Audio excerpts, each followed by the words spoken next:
स्कंद 10 अध्याय 2 भगवंतांचा गर्भप्रवेश आणि देवतांकडून त्यांची स्तुती. श्री शुक म्हणतात, बलवान कंसाने जरासंधाच्या सहाय्याने प्रलंबासूर, बकासूर, चारुण, चाणूर, तृणावर्त, अघासूर,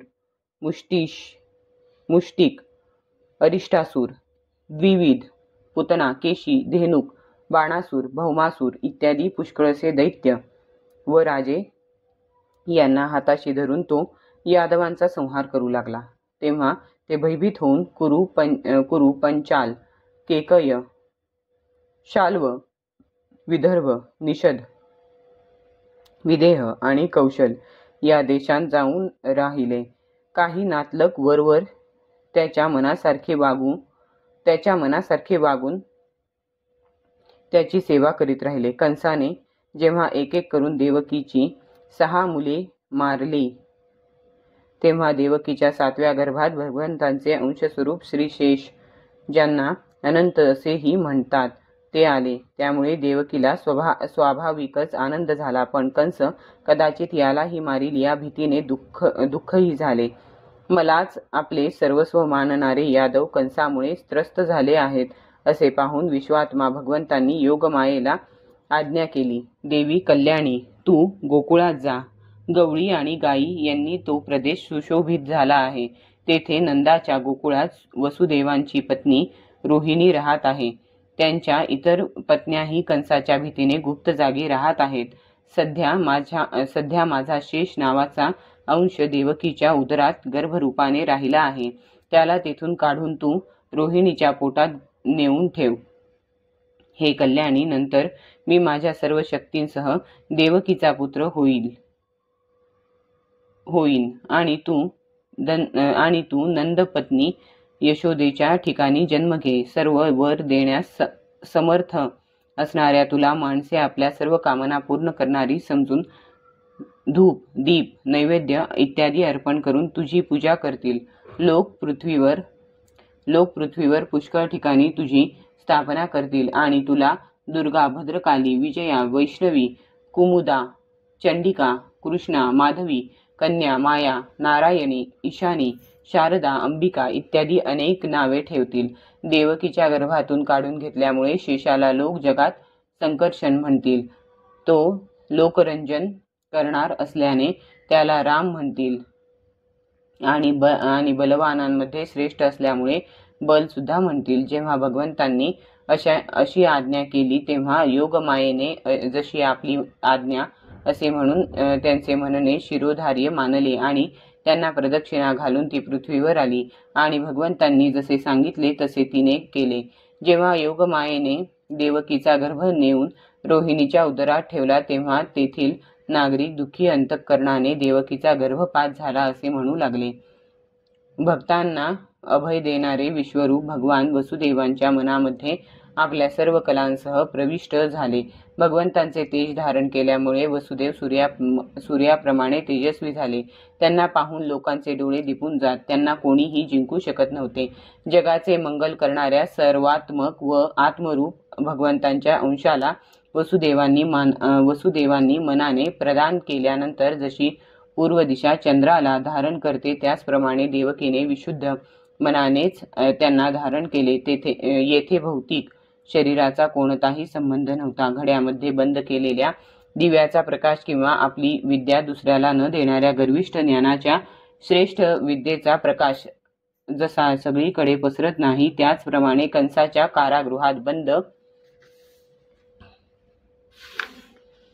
असलेल्या देवकीचा सुद्धा प्रभाव जगन्निवास तिच्यामध्ये राहत असूनही लोकांना जाणवला नाही. हा आनंद बाहेर प्रगट न करता देवकी अंतर्मनातच तो अनुभवत होती. देवकीच्या अंतरंगात भगवंत विराजमान झाले होते. तिच्या चेहऱ्यावर पवित्र हास्य होते आणि तिच्या शरीराच्या कांतीने कारागृह झगमगत होते. कंसाने जेव्हा तिला पाहिले तेव्हा तो मनात म्हणू लागला की यावेळी माझे प्राण घेणारे विष्णूच हिच्यात राहिले आहेत, कारण यापूर्वी कधीही देवकी अशी दिसत नव्हती. आता या बाबतीत मला लवकरात लवकर काय केले पाहिजे बरे? देवकीला मारणे तर उचित होणार नाही, कारण स्वार्थासाठी वीरपुरुष आपला पराक्रम कलंकित करीत नाही.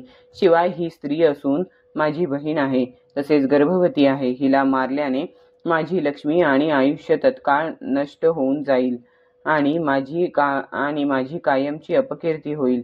जो अत्यंत क्रूरपणे वागतो तो माणूस जिवंत असूनही मेल्यासारखाच आहे. त्याच्या मृत्यूनंतर लोक त्याला शिव्याशाप देतात. इतकेच नव्हे तर तो देहाभिमान्यांसाठी योग्य अशा नरकात निश्चितच जातो. कंस जरी देवकीला मारू शकत होता तरी सुद्धा तो स्वतःच या अत्यंत क्रूर विचारांपासून परावृत्त झाला. आता भगवंतांच्या बद्दल दृढ वैरभाव बाळगणारा तो त्यांच्या जन्माची वाट पाहू लागला. भगवत सानिध्यामुळेच त्याचे दुष्ट विचार मावळले. तो उठता बसता, खाता पिता, जागेपणी, झोपेत आणि चालता फिरताना नेहमी श्रीकृष्णांचाच विचार करीत असे. त्यामुळे त्याला सारे जगच श्रीकृष्णमय दिसत असे. भगवान शंकर, ब्रह्मदेव, सर्व देवता आणि नारदादी ऋषी तेथे आले आणि श्रीहरींची स्तुती करू लागले. प्रभो, आपण सत्य संकल्प आहात. सत्य हेच आपल्या प्राप्तीचे श्रेष्ठ साधन आहे. सृष्टीच्या पूर्वी, प्रलयानंतर आणि सृष्टी असताना या तिन्ही वेळी आपणच सत्य असता, म्हणून असत्य सृष्टी सत्य वाटते. पृथ्वी, जल, तेज, वायू आणि आकाश या 5 भासमान सत्यांचे आपणच कारण आहात आणि अंतर्यामी रूपाने त्यांमध्ये विराजमान सुद्धा आहात. आपण या दृश्यमान जगाचे आधार आहात. आपणच मधुरवाणी आणि समदृष्टीचे प्रवर्तक आहात. भगवन, आपण केवळ सत्य स्वरूपच आहात. आम्ही सर्वजण आपल्याला शरण आलो आहोत. हा संसार एक सनातन वृक्ष आहे. एक प्रकृती ही या वृक्षाचा आधार आहे. सुख आणि दुःख ही याला 2 फळे आहेत. सत्व, रज आणि तम ही 3 मुळे आहेत. धर्म, अर्थ, काम आणि मोक्ष हे 4 रस आहेत. कान, त्वचा, नेत्र, जीभ आणि नाक हे याला जाणण्याचे 5 प्रकार आहेत. उत्पन्न होणे, स्थिर असणे, वाढणे, बदलणे, क्षय होणे आणि नष्ट होणे हे याचे 6 स्वभाव आहेत. रस, रक्त, मांस, मेद, अस्थि, मज्जा आणि शुक्र अशा 7 धातू या वृक्षाच्या साली आहेत. पंचमहाभूते, मन, बुद्धी आणि अहंकार या 8 फांद्या आहेत. याला मुख, डोळे, कान, नाक, गुद, शिश्न अशी 9 दारे म्हणजे ढोली आहेत. प्राण, अपान, व्यान, उदान, समान, नाग, कूर्म, कृकल, देवदत्त आणि धनंजय हे 10 प्राण ही याची 10 पाने आहेत. या संसार रूप वृक्षावर जीव आणि ईश्वर हे 2 पक्षी आहेत. या संसार रूप वृक्षाच्या उत्पत्तीचा आधार एकमात्र आपणच आहात. आपल्यामध्येच याचा प्रलय होतो आणि आपल्या कृपेनेच याचे रक्षण सुद्धा होते. ज्यांचे चित्त आपल्या मायेने झाकले गेले आहे तेच उत्पत्ती, स्थिती आणि प्रलय करणाऱ्या ब्रह्मदेव इत्यादी देवांना अनेक रूपांत पाहतात. ज्ञानी नव्हेत. आपण ज्ञानस्वरूप आत्मा असून चराचर जगाच्या कल्याणासाठीच अनेक रूपे धारण करता. आपली ती रूपे विशुद्ध सत्वमय असून ती संतांना सुख देणारी व दुष्टांचे अकल्याण करणारी असतात. हे कमलनेत्र सर्व पदार्थ आणि प्राण्यांच्या आश्रयस्वरूप आपल्या रूपात पूर्ण एकाग्रतेने आपले चित्त लावू शकणारे आणि आपल्या चरणकमलरूपी जहाजाचा आश्रय घेऊन या संसार सागराला वासराच्या खुराने पडलेला खड्डा ओलांडावा तसे सहजपणे पार करणारे लोक विरळच होत. संतांनी हाच मार्ग पत्करला आहे.